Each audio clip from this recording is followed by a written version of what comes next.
So I wanted to talk about the watchmaker argument because it always turns up in some way or fashion. बहुत सारे ऐसे argument हैं जो कि भगवान की एग्जिस्टेंस को प्रूव करने के लिए इस्तेमाल किए जाते हैं. Watchmaker argument is the one that is most frequently used by people who don't have understanding of higher theology or something. And a lot of very high level arguments also use the watchmaker argument as their foundation. And I'm pretty sure you've heard this somewhere or the other from someone or the other who has been trying to prove that the universe was created by an intelligent agent. And the argument goes like this. Suppose you are in the forest and you find a watch lying in the middle of nowhere. You will pick it up, you will look at it, and you will look for someone who made the watch, right? Because watches don't just materialize out of nowhere in the middle of the forest. So, your natural assumption is that because there is a watch there, there must be a watchmaker. The argument that religious people use is that because there is a universe, there must be a universe maker. Now, why do they say that finding the watch must necessarily mean that there must be a watchmaker? They say that it is because the watch is complex. It is complicated. It is made up of many parts. It takes intelligence to put those parts together in the right way so that the watch works the way a watch is supposed to work. So it is basically an argument from order. They say that just because something is orderly, it must have been given order by an intelligent agent.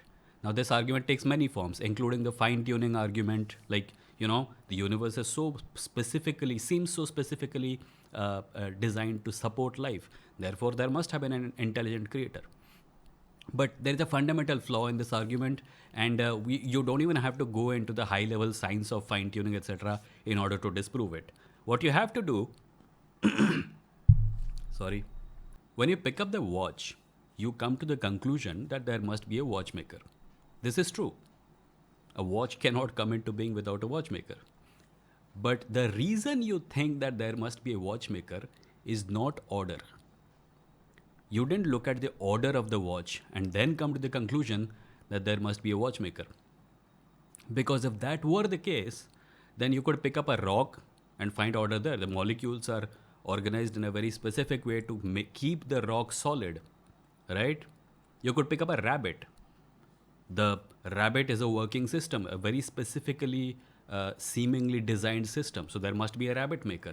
But you don't do that. When you go to the forest and you find a rabbit, you don't look around, अरे भैया इस rabbit को किसने बनाया था? You don't do that. But when you find a watch, you do ask, अरे भैया इस watch को किसने बनाया था? So what is the difference there? Why did you not ask that question about a rabbit?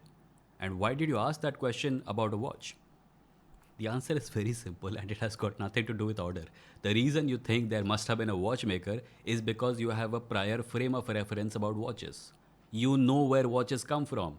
You have seen watches being sold in shops. You have heard of watches being made in factories. You already know that the watch is a product of intelligence. You have no such frame of reference for rabbits. Your frame of reference for rabbits tells you something else entirely. Your frame of reference for rabbits tells you that rabbits are the product of rabbits. Your frame of reference for rabbits tells you that this is a biological organism. It comes into being through sexual reproduction between a male rabbit and a female rabbit. We come to conclusion about whether something requires intelligence or not based on our frame of reference, not because we saw order somewhere. Now, let us apply this to the universe. If the universe exists and it is orderly, should we naturally assume that there must have been an intelligent agent which gave the universe order or created an orderly universe? Well, let's look at our frame of reference for the creation of universes. Oh wait, we don't have one. We have never seen a universe being created. We have not seen even this universe being created. By the way, if we had seen 10 universes being created, and even 2 of those were created by an intelligent agent, we would have a little bit of a frame of reference for creation of universes. But we have 0. We don't have any frame of reference for the creation of universes. And therefore, the more sensible answer to where did the universe came from is not that it must have been made by someone.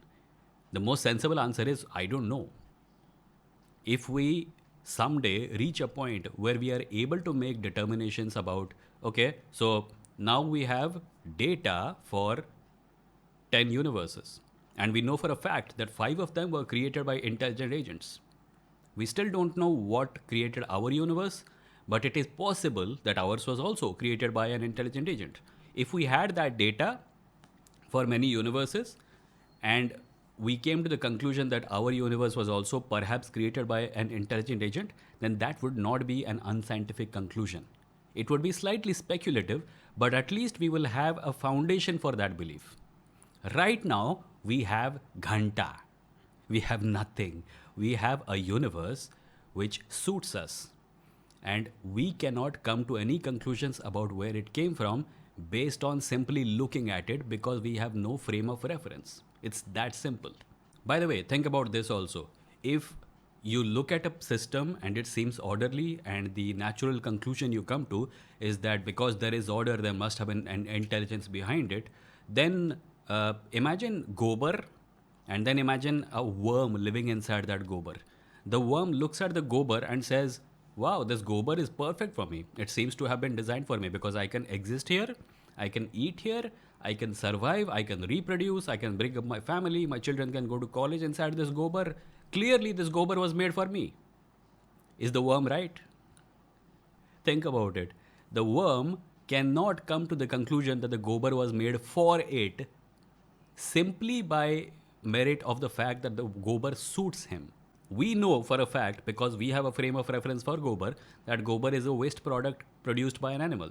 If a worm living inside cow dung came to the conclusion that cow dung must have been intelligently created for it to exist inside, the worm would not be right, would it? Think about it.